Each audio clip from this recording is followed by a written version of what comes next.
یہ بھی ہمارا بڑا سوشل فنکشن ہے، بہت بڑا، اور اس میں فضول خرچیاں ہو رہی ہیں، حرام کی کمائی ہوئی کمائی جو ہے وہ پانی کی طرح بہائی جاتی ہے۔ ابھی مجھے ایک صاحب نے بتایا کہ ممبئی میں 2 شادیاں ہوئی ہیں مسلمانوں میں، ایک میں 1.5 کروڑ روپیہ خرچ ہوا، ایک میں 80 لاکھ خرچ ہوا۔ ہم نے وہاں اصلاحی تحریک شروع کی، ضیاء الحق صاحب نے بھی کوشش کی تھی، آرڈیننس پاس کیا تھا، لیکن یہ چیزیں قانون سے نہیں۔ آپ کہیں کہ کسی دعوت میں 50 سے زیادہ مہمان نہیں آئیں گے، وہ 100 آ گئے تو زیادہ یہ ہوگا پولیس والوں کو رشوت کا کھاتا کھل گیا، جو یہ پیسے لے جائیے صاحب۔ کبھی کبھی وہ پکی پکائی جگہ لے جا کے اپنے تھانے میں بیٹھ کے کھاتے تھے،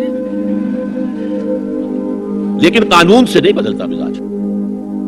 ہم نے کیا طے کیا؟ دیکھو یہ ہے چٹان کی بنیاد، آپ کو بڑی اونچی بلڈنگ بنانی ہو تو دیکھنا پڑتا ہے چٹان نیچے بنیاد زمین کیسی ہے، تو بنیاد کیا ہے؟ آپ سادگی کرو سادگی کرو سادگی کرو، یہ واسطہ بے معنی ہے بالکل، اس لیے کہ غریب کی سادگی کچھ اور ہے، امیر کی سادگی کچھ اور ہے، سادگی کے ایک معنی تو نہیں ہے۔ لہذا کوئی جو ہے راک فاؤنڈیشن وہ تلاش کی جائے، وہ ہم نے کی تلاش۔ جو تقریب حضور سے صحابہ سے ثابت ہے ضرور کرو ضرور کرو ضرور کرو، عضوا علیہا بالنواجذ، اپنے دانتوں سے پکڑ لو اس کو۔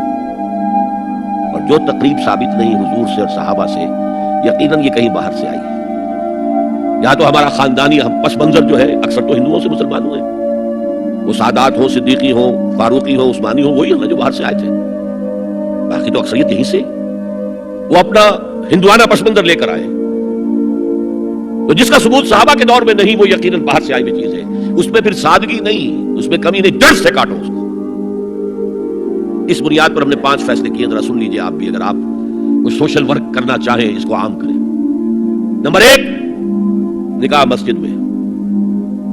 حدیث موجود ہے ترمذی شریف کی روایت، اعلنوا ھذا النکاح وجعلوہ فی المساجد، نکاح کا اعلان عام کیا کرو، مسجدوں میں منعقد کیا کرو۔ میں حیران ہوتا ہوں کیوں نہیں علماء کرام نے اس کی طرف توجہ دلائی، حدیث ہے۔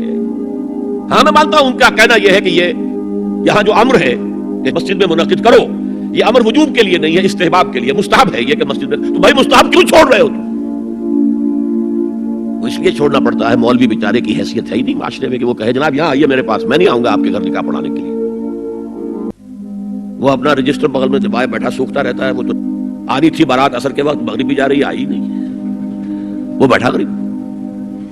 پہلے 20-30 روپے ملتے تھے، اب 200 300 400 ملتے ہیں، اور کیا ہے؟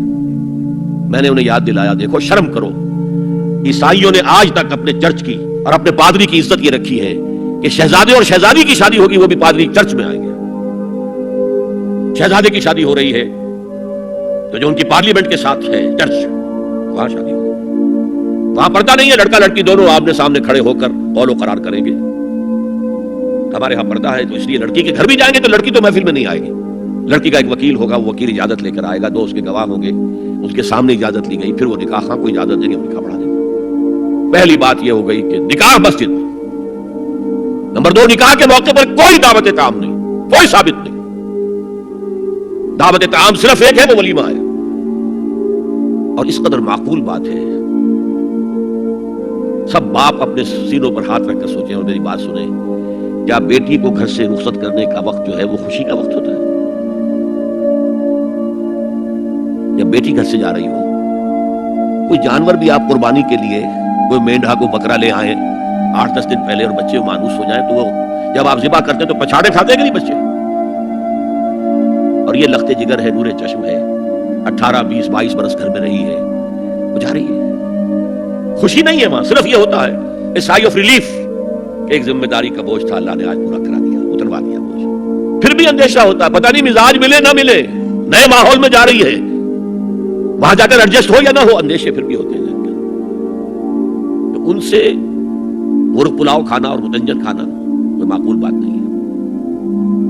معقول بات کیا ہے؟ لڑکا اس کا گھر آباد ہوا ہے، وہ ولیمہ کرے، اس پر باقاعدہ حدیث اولبو ولو بشاتن، ولیمہ ضرور کرو چاہے ایک ہی بکری ہو تمہارے پاس، ذبح کرو، کاٹو، کھلاؤ گوشت اپنے دوستوں کو، احباب کو۔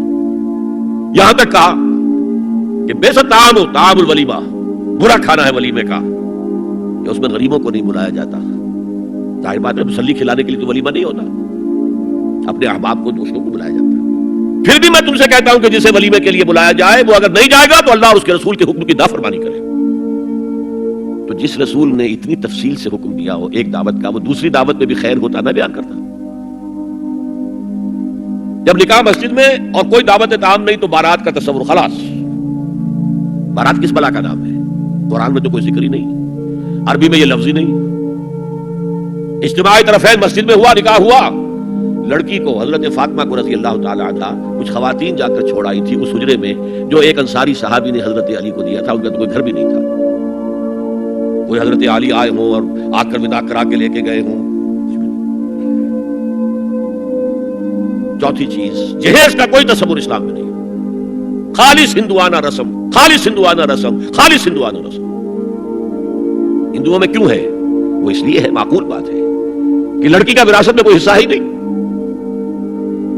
وہ تو جب گھر سے نکل رہی ہے وہ دے دلا کے رخصت کر دو. دان دہیج یہ خیرات ہے، لڑکی کا حق کوئی نہیں ہے گھر پر.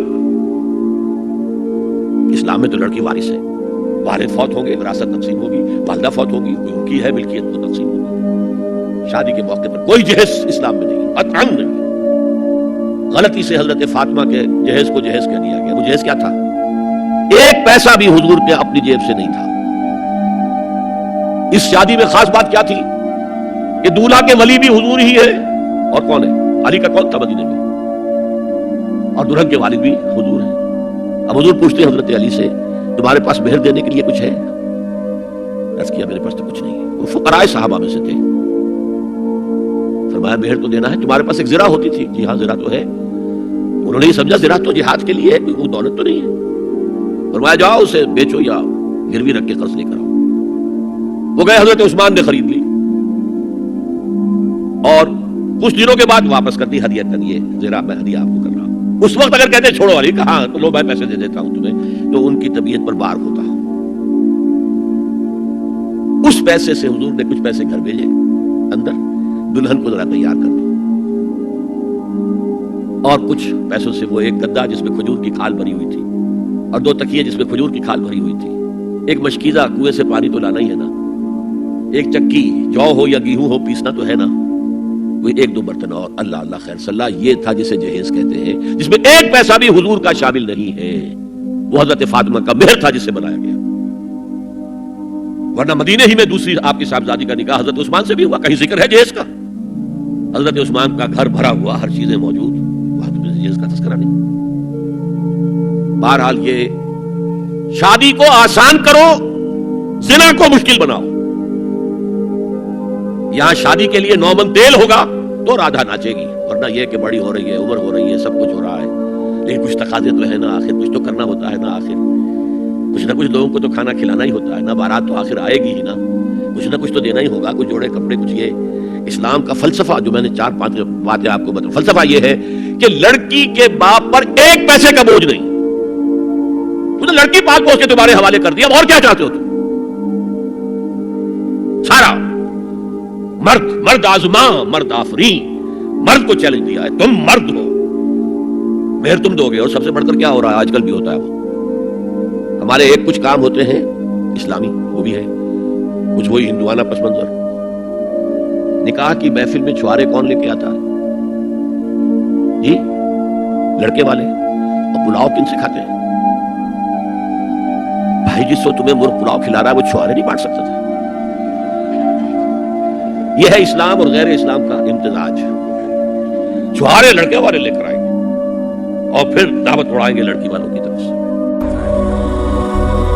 هي الحلقات تحفظني بآيات من القرآن، هي الحلقات تملأني بحب المصطفى العدنان، هي الحلقات تحفظني بآيات من